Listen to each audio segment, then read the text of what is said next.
Hello and welcome.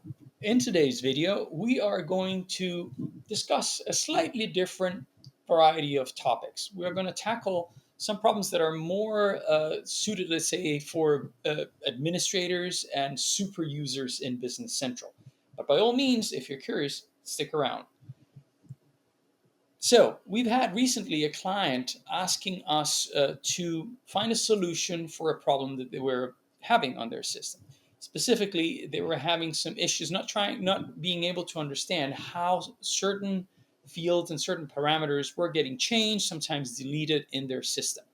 And while obviously there are ways to set up a log in Business Central, this requires sometimes like you to go back in and analyze that log.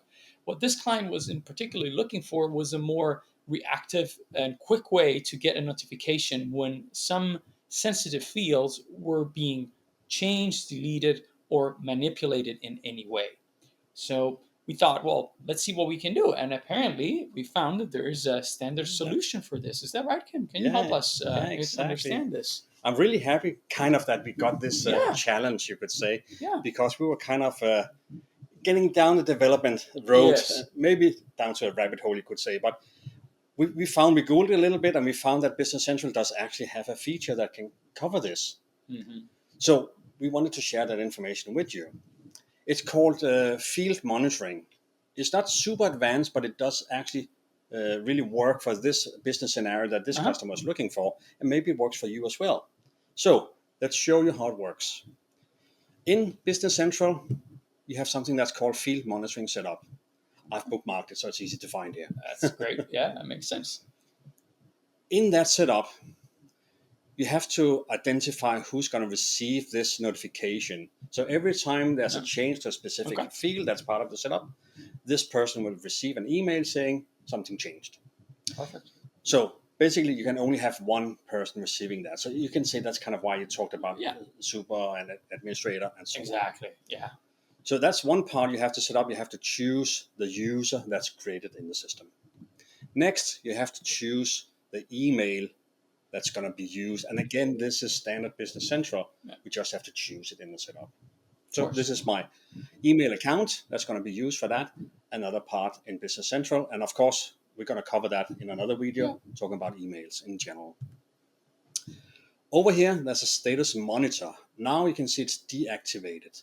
What we can do up here is that we can start it with this up here in the left-hand corner. If I do that and I click start, first of all, it kind of gives me a warning. This might have an impact on performance. And Microsoft recommends that we only use it for sensitive data. Of course, we could monitor all fields in Business Central, but that's going to be an overkill. That's not what it's intended to do. No, of course not. So we accept that. So we're going to click yes. So when you start a monitoring like this, Business Central is going to send an email out, kind of warning that person that, okay, now we have activated this. So let's have a look at my inbox. So up here in my inbox, you can see up here, I received an email saying, okay, the original state was stopped, the new state was started. You're going to receive information about specific fields being changed in the future. Perfect. Great. So that was kind of getting started in here.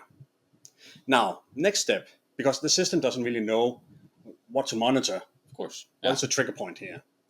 So in here, there's something called monitored fields worksheet. Okay. When we get into that, it's empty. Let's just play around with it a little bit and say, okay, I want to take table number 3, payment terms. We'll take the easy one. But as you can see, there's a full list here. Yeah, of course. So you don't need to know exactly what table number it is. You can just click on the list and select from there. So I'm going to take payment terms. And which field am I going to use? Again, I'm going to click on the field number up here. And I say, okay, if anyone changes the description, I want to know that. For example, like that, up here. And I can click on my notify. Say, okay, I want to be notified whenever this field is being changed in the payment terms. This is to us, in our example, in our scenario here, this is a sensitive information, so we want to keep track of that. Perfect. Okay, let's try and simulate a user having access to payment terms. And let's go in on that and have So this scenario said, okay, I have permissions to change the description. Yeah. So if I do that and I say, I'm going to change it to 20 days, just 200 days. Wow. I like that. I like that. That's a lot That's 200 days. So now I've changed that, and me being the little criminal here, say, yes, I've done it. I've broken the system here. No, you haven't. So in here, we're going to receive a new email. Now it might take a little while before it gets into here, before it actually sends it out. So let's have a little look in the email box.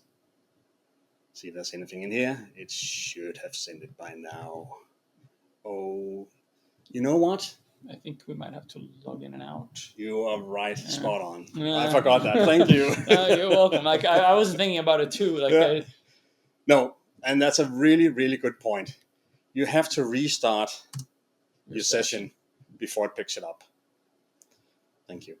No, it's. I was also not thinking about it, and that's how we found out the first time, because we activated it, and it seemed like not to be working. But obviously, the changes are only taking effect once you restart your session, which makes sense. We actually knew that, and we're just going to show you in real life that you could make this kind of error, mistake. So we wanted to show you what it looks like. See, exactly. Yeah. So don't get too excited. Is like, oh, it's not working, it's broken. No, it's just like you need to restart your session. So let's go to payment terms again. Now, I realized that was way too much. So I'm going to change it. Just move that a little bit. What's it? Doesn't really matter what we change it to. 100 days. 100 days. Yeah, that's much better. Not as bad as before. So now we should get an email, or the person that's been set up to receive the notifications will get an email. Will receive an email like this one. Aha. So you can see extended security has detected a change in payment terms fields. Original description was 200 days. Now it is 100 days. And it was changed by me. Oh, bugger. Okay. I'm blown here. And I have a time in here. So I really like this feature. That's quite awesome, I'd say. And in our business case, this was exactly what the customer was looking for.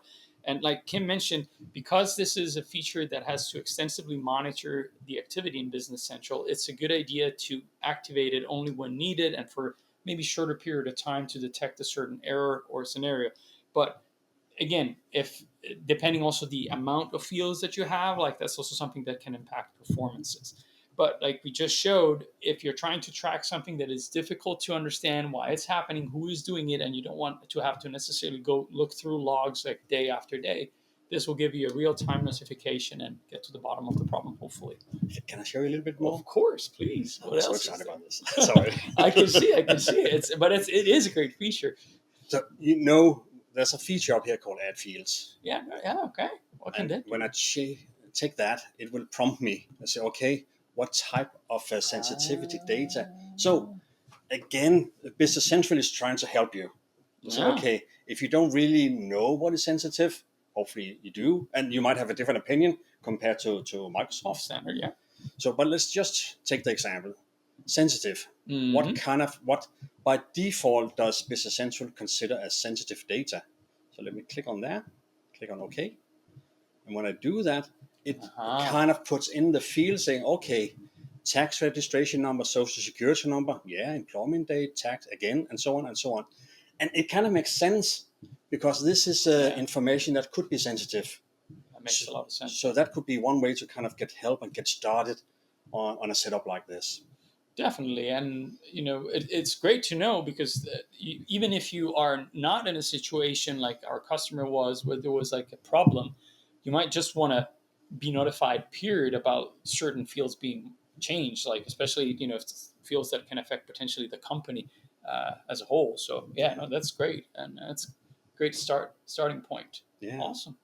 Well, we hope you enjoyed this a little bit more technical video. If you like this type of videos, let us know down in the comments.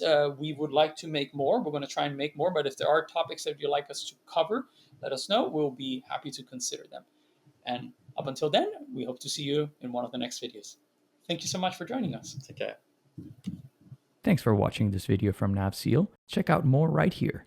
NAV SEAL offer assistance and counsel on any existing solution, so if you're in need of assistance, don't hesitate to contact us on navseal.com or LinkedIn. Consider leaving a like and subscribe for more tips, news, and guides to anything Microsoft Dynamics 365 Business Central.